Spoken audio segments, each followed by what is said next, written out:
So if you want the edges around over here on the picture to be darker, then what you can do is you can utilize something called a vignette effect. So to do that, you need to go around onto the filters menu, and then you need to go to lights and shadows. And over here you can see that vignette is an option. So once you go around onto vignette, you can see that the edges instantly become darker, and you can use these handles right here to go around and change which side becomes darker. You can go around and utilize this to change around the gradient over here, and this is the focal point right here, which is where it stays the same color within this particular area. You can go around and expand this out over here just like this as well, just like this, to change around how vignette actually works around. You can change around the radius around over here. You can make it smaller or larger as you can see right here, or you can go around and make it softer over here just like this as well. So you can go around and work around with that right here. You can change around the gamma over here just like this as well to change around the softness of the edges right here, and then you can change around the proportion over here just like this as well. You can go around and squeeze around and change around the center over here as well, just like this.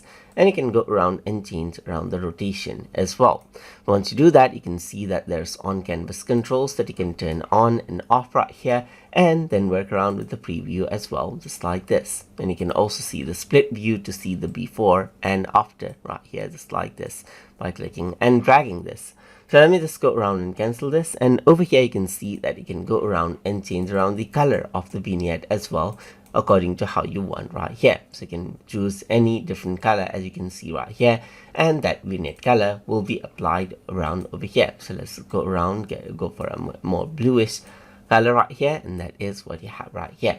You can also go around and choose the vignette shape right here to be a square or diamond right here as you can see, or it can be horizontal vignette, or it can be a vertical vignette right here, and that is what you have. And you can also go around and work around with, let's say for example, blending options right here to change around how the vignette effect actually takes work at.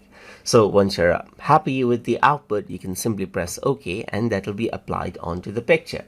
And that is how vignette effect can be applied onto pictures inside of GIMP.